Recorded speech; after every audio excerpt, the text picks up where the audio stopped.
Hello dear students, आज का topic है ecosystem basic concepts.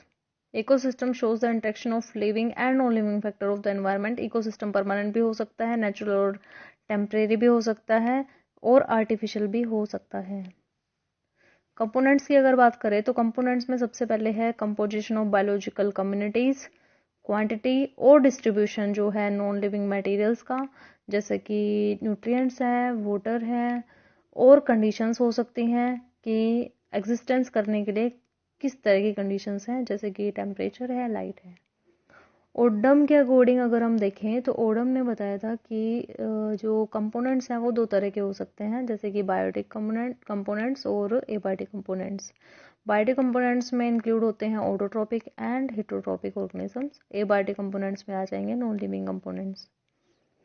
Fresh water pond ecosystem की अगर हम बात करें तो यहाँ पे सबसे पहले आते हैं प्रोड्यूसर्स, उसके बाद है कंज्यूमर्स, उसके बाद है रिड्यूसर्स। प्रोड्यूसर्स में एग्जांपल है यहाँ पे रूटेड प्लांट्स, एल्गी, डायटम्स और डेजमिड्स। प्रोड्यूसर का काम रहता है कि वो ऑटोट्रोपिक न्यूट्रिशन के थ्रू अपना खाना खुद बना लेते हैं।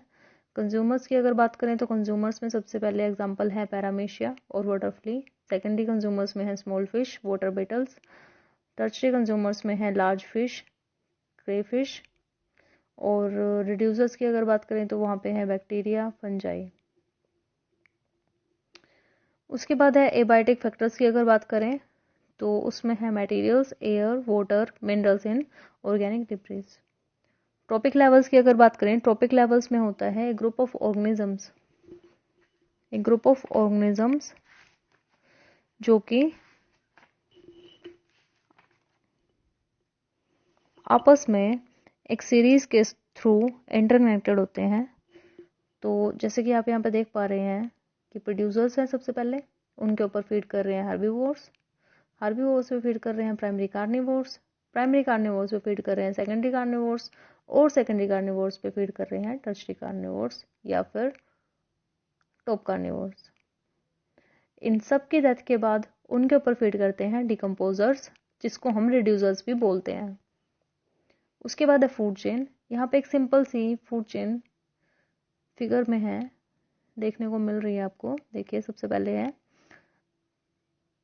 प्रोड्यूसर जो कि यहाँ पे है ग्रास, प्राइमरी कंज्यूमर जैसे कि ग्रास हॉपर, सेकेंडरी कंज्यूमर जैसे कि फ्रॉग, टर्शरी कंज्यूमर जैसे कि स्नेक, क्वाटनरी और टॉप कंज्यूमर जैसे कि फाल्कन। फूड चेन की जब हम बात करते हैं तो फूड चेन हमेशा शो करेगी unidirectional flow of energy. Energy यहाँ पे होगी सबसे पहले सन से प्रोड्यूसर्स में, और प्रोड्यूसर से जितनी भी कार्निवोरस की सीरीज है वहां। यहाँ पे क्या होता है कि 80 to 90% जो पोटेंशियल एनर्जी है वो लूज हो जाती है हीट की फॉर्म में। और हमेशा कोई भी फूड चेन, अगर सिंगल फूड चेन की बात करें, वो हमेशा स्ट्रेट होती है। उसके बाद है फूड चेन के टाइप्स की अगर बात करें तो दो तरह की फूड चेन्स होती हैं, ग्रेजिंग फूड चेन और detritus food chain. Grazing food chain की अगर हम बात करते हैं तो ग्रेजिंग फूड चेन के अंदर प्राइमरी सोर्स ऑफ एनर्जी जो है वो होता है सोलर रेडिएशंस। और डिट्राइटस फूड चेन की अगर बात करें तो वो होता है, उसमें प्राइमरी सोर्स ऑफ एनर्जी होता है डिट्राइटस। ग्रेजिंग फूड चेन में फर्स्ट ट्रॉपिक लेवल होते हैं हर्बीवोर्स, जितने भी हर्बीवोर्स हैं सारे उसी के अंदर इंक्लूड होते हैं। और डिट्राइटस फूड चेन के अंदर फर्स्ट ट्रॉपिक लेवल होता है डिट्राइटिवोर्स। साइज की अगर बात करें तो ग्रेजिंग फूड चेन जो है लॉन्ग साइज चेन्स होती हैं, और डिट्राइटस फूड चेन की बात करें तो डिट्राइटस फूड चेन जो है स्मॉल साइज्ड चेन्स होती हैं। ग्रेजिंग फूड चेन्स का अगर एग्जांपल लें हम तो वो उनके अंदर मोस्टली आ जाते हैं प्रेडेटरी फूड चेन्स, जो कि लैंड पे भी हो सकती हैं और वाटर पे भी हो सकती हैं। जैसे आप टाइप ऑफ इकोसिस्टम अगर ग्रेजिंग फूड चेन में देखें तो ग्रासलैंड इकोसिस्टम है, पॉन्ड इकोसिस्टम है और फॉरेस्ट इकोसिस्टम है। डिट्राइटस फूड चेन की अगर बात करें तो उनके अंदर जो फूड चेन है उसमें एग्जाम्पल आ जाएगा मैंग्रोव फॉलन लीव्स, जो कि प्रेजेंट होता है brackish zone of south Florida.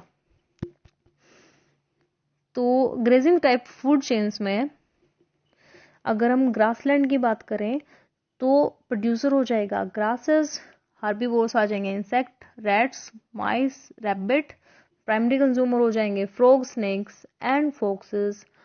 Secondary consumer, secondary carnivores आ जाएंगे स्नेक्स, प्रेडेटरी बर्ड्स, वोल्फ, और टर्चरी कार्निवोर्स आ जाएंगे प्रेडेटरी बर्ड्स। ऐसे ही पॉन्ड इकोसिस्टम में और फॉरेस्ट इकोसिस्टम में होता है।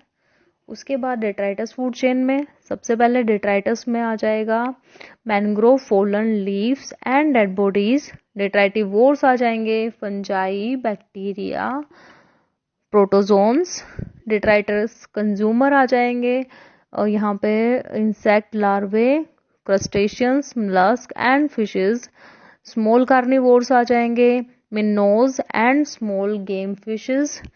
और लार्ज कार्निवोर्स में आ जाएंगे लार्ज फिश और fish eating birds. Food web की अगर हम बात करें तो फूड वेब जो है एक नेटवर्क होता है फूड चेन्स का जो आपस में इंटरकनेक्टेड होते हैं वेरियस ट्रॉपिक लेवल्स पे। या हम ये भी कह सकते हैं कि जो फूड वेब है वो इंटरलिंकिंग जो है एक नंबर ऑफ फूड चेन्स की बनाता है। और साथ में फूड वेब जो है वो चेक करता है ओवर पॉपुलेशन को। और 3 तरह की फूड चेन्स एक फूड वेब के अंदर प्रेजेंट हो सकती हैं, जैसे कि प्रेडेटरी चेन्स, पैरासिटिक चेन्स और सैप्रोफाइटिक चेन्स। और फूड वेब जो है ऑपरेट होता है according to the taste and food preferences of the organisms. जैसे कि यहाँ पे अभी आप फिगर में देख पा रहे हैं कि जो फूड वेब इन ए पॉन्ड, तो इसके अंदर यहाँ पे 7 टाइप्स की इंटरलिंकिंग जो है नंबर ऑफ चेन्स में प्रेजेंट है। जैसे फर्स्ट में अगर बात करें तो फर्स्ट चेन स्टार्ट होगी डायटम्स, डेजमिट्स एंड एल्गी। वो उनके ऊपर फीड कर रहा है स्मॉल वाटर इंसेक्ट्स। और उसके बाद स्मॉल वाटर इंसेक्ट्स के ऊपर फीड कर रहे हैं वाटर बीटल्स। और उसके ऊपर फीड कर रही हैं large fish. Second food chain की बात करें तो उसमें आ जाएगा paramecia, water fleas, small water insect, water beetles, large fish. Third food chain की बात करें तो उसमें सीरीज होगी paramecia, water fleas, water beetles, large fish. Fourth food chain की बात करें तो उसमें सीरीज होगी paramecia, water fleas, shrimps, large fish. Fifth food chain की बात करें तो उसमें सीरीज होगी paramecia, water fleas, shrimps, small fish, large fish. Sixth food chain की बात करें तो उसमें सीरीज होगी prawns, small fish, large fish.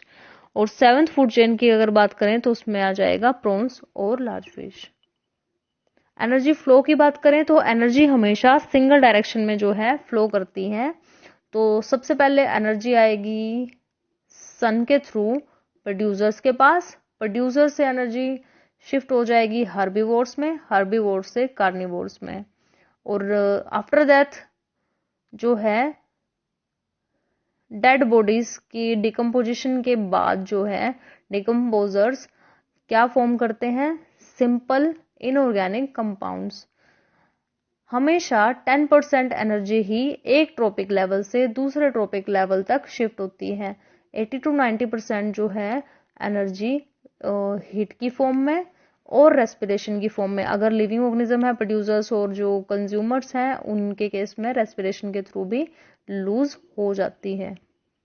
उसके बाद एनर्जी पिरामिड्स की अगर बात करें तो एनर्जी पिरामिड्स जो है या फिर इकोलॉजिकल पिरामिड्स जो हैं वो हमारे 3 तरह के होते हैं।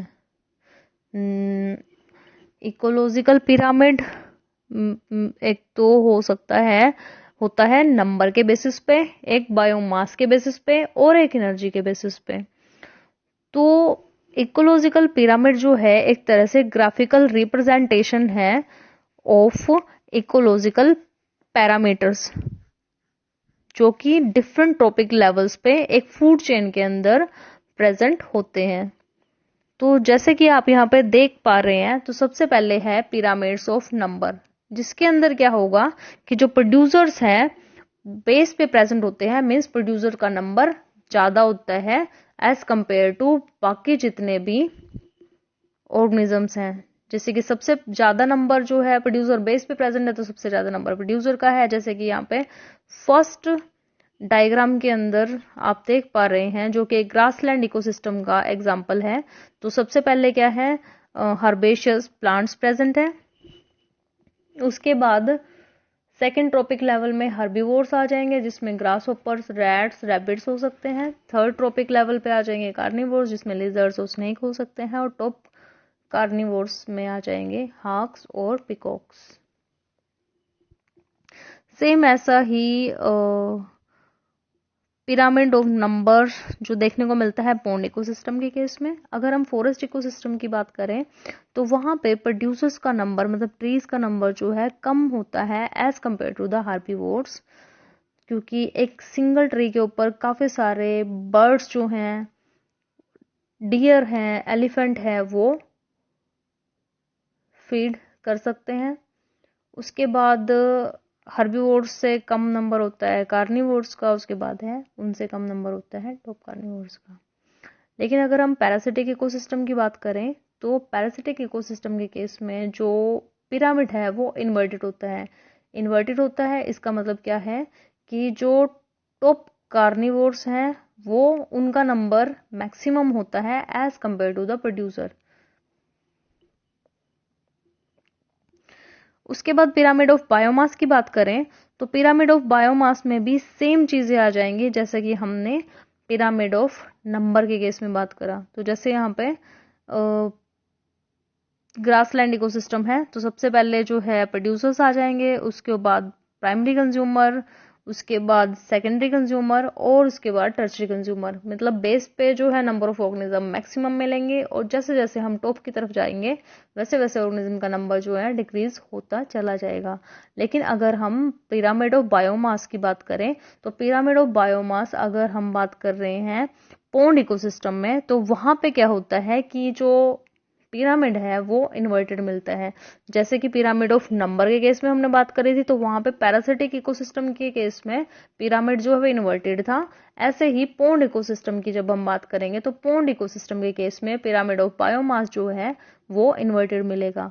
ऐसा इसलिए होता है क्योंकि जो लार्ज फिशेज हैं उनका नंबर जो है ज्यादा होता है, उनका बायोमास जो है वो ज्यादा होता है। बायोमास जो है लार्ज फिशेस का वो ज्यादा होता है as compared to the producers. Producers में पॉन्ड इकोसिस्टम के केस में आता है फाइटोप्लैंक्टन्स।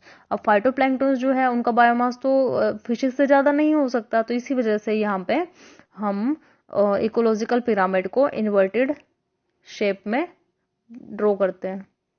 उसके बाद है एनर्जी पिरामिड।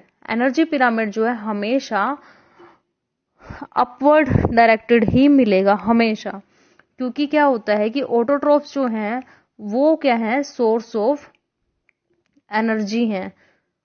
मतलब जो जितने भी लिविंग ऑर्गेनिज्म हैं वो ऑटोट्रॉफ्स के ऊपर फूड के लिए, एनर्जी के लिए डिपेंड करते हैं। तो एनर्जी, सबसे ज्यादा एनर्जी जो है हमें देखने को मिलेगी ऑटोट्रॉफ्स के केस में। उसके बाद जो है प्राइमरी कंज्यूमर्स के पास एनर्जी जाएगी, उसके बाद सेकेंडरी कंज्यूमर के पास जाएगी और सबसे कम एनर्जी जो है एक तरह से हम कह सकते हैं वो टर्शरी कंज्यूमर्स के पास जाएगी। आज के लिए इतना ही। Thank you.